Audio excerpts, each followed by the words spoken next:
आज हम class 10th की वर्कशीट 64 करेंगे और इस वर्कशीट से आपका चैप्टर 8 शुरू हो रहा है जिसका नाम है जीव जनन कैसे करते हैं, यानी हाउ डू ऑर्गेनिजम्स रिप्रोड्यूस। पहले हिंदी मीडियम स्टूडेंट्स के लिए होगा, उसके बाद इंग्लिश में हम करेंगे। तो आइए शुरू करते हैं कि जीव जनन कैसे करते हैं। जैसे कि आप पहले पढ़ चुके हैं कि जनन दो तरह के होते हैं, लैंगिक और अलैंगिक। मतलब माता पिता से जो संतति उत्पन्न होती है वो प्रक्रिया जनन कहलाती है। और उसके दो टाइप जो मैंने अभी बोले वो हैं।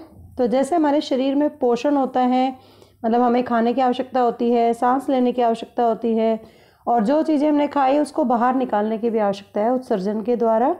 इसी तरह प्रजनन भी एक ऐसी आवश्यक प्रक्रिया है जो कि आगे की जो प्रजातियां हैं उसका स्थायीकरण करने के लिए आवश्यक है, ताकि कांस्टेंट जो प्रजातियां हैं वो सेफ रहें, और जनन के द्वारा ये पॉसिबल हो पाता है।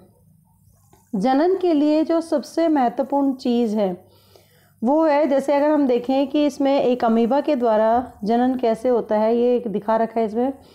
अमीबा के अंदर जो डीएनए प्रतिलिपि बनाता है ये अपनी, और उसमें केंद्रक विभाजित हो जाता है। उसके बाद फिर पूरी की पूरी कोशिका विभाजित हो जाती है और फिर संतति कोशिका बन जाती है। तो कौन सा अणु अपनी प्रतिलिपि बना रहा है? क्या संतति अमीबा बिल्कुल जनक की कॉपी की तरह दिखती है? तो इसका कारण क्या है? तो इसके बारे में हम पढ़ते हैं कि डीएनए क्या होता है। जो डीएनए है उसका पूरा नाम है deoxy. D means deoxy ribo, N का मतलब न्यूक्लियक और ए का मतलब एसिड। ये एक ऐसी जेनेटिकल मटेरियल है, आनुवांशिक सामग्री है जो कि एक कोशिका में गुणसूत्रों के रूप में होती है। डीएनए में शरीर के डिज़ाइन, उसमें चयापचय, गतिविधि, सेलुलर उपकरण आदि के ब्लूप्रिंट सहित किसी भी जीव की अगर विशेष विशेषता के बारे में जानकारी हासिल करनी है तो उसके लिए डीएनए ही पॉसिबल है। डीएनए के द्वारा ही हम कर सकते हैं। अगर डीएनए बदल जाता है तो जानकारियाँ भी बदल जाती हैं। जब कोई कोशिका विभाजित होती है तो डीएनए की प्रतिलिपि बनाने के साथ साथ कोशिकीय उपकरण की नकल भी होना चाहिए, ताकि संतति कोशिकाएं भी जीवित रह सकें। इसके अलावा डीएनए की प्रतिलिपि जैसे फोटोकॉपी कराते हैं, ऐसे उसको प्रतिलिपि बोला जाता है। डीएनए की जो प्रतिलिपि बनाना किसी भी अन्य जैव रासायनिक प्रक्रिया की तरह एकदम सटीक प्रक्रिया नहीं है। इसमें भिन्नता का कारण बनता है, और ये विविधताएं आती हैं डीएनए के अंदर, कभी कभी इतनी कठोर हो जाती हैं कि कोशिकीय उपकरण असंगत हो जाते हैं, जिससे संतति की मृत्यु भी हो सकती है। तो हम जानते हैं कि प्रत्येक कोशिका अपनी आनुवंशिक सामग्री की नकल करते समय अलग अलग डिग्री में भिन्नता दिखाती है, और ये विकासवाद का आधार है। और विभिन्नता की आवश्यकता क्यों होती है, इसका महत्व क्या है?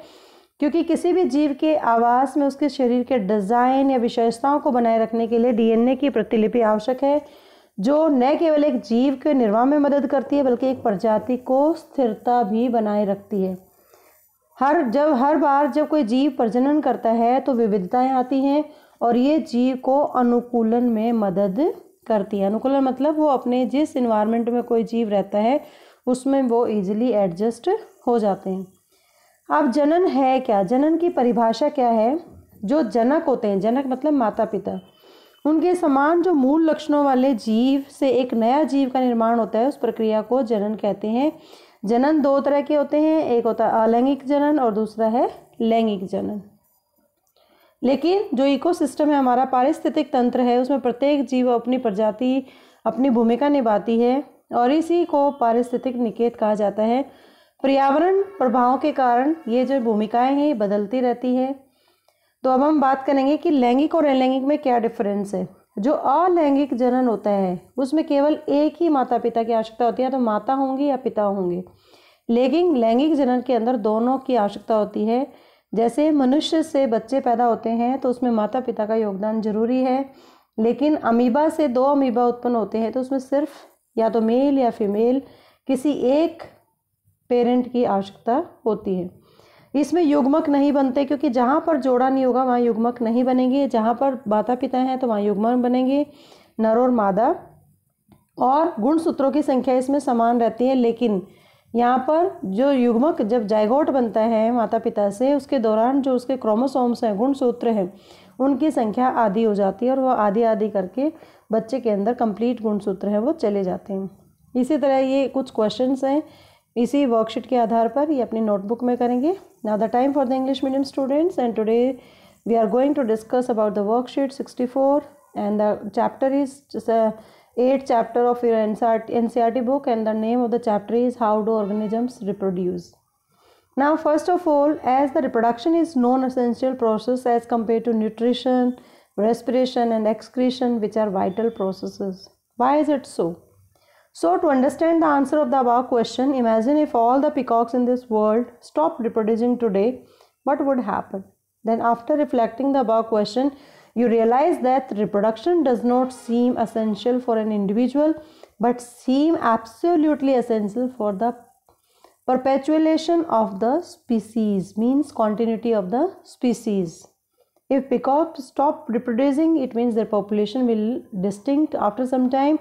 And for example, dinosaurs, which are not visible nowadays because their population has stopped reproducing and they are extinct from the environment.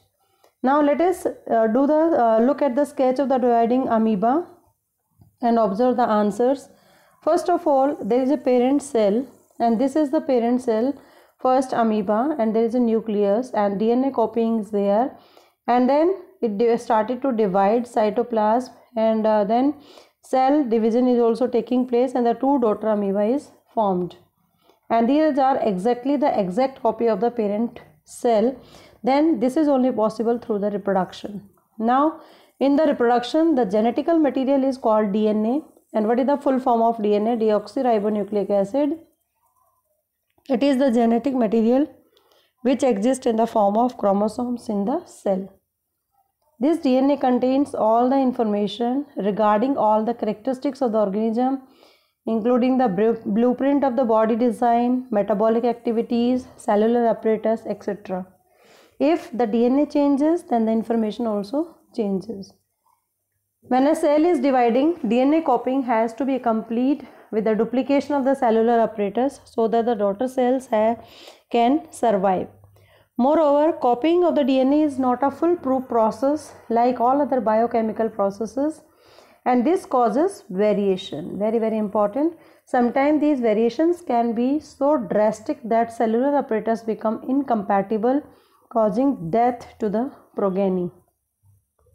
So now we know that each cell shows variation in the varying degrees while copying their genetic material, and this is the basis of evolution.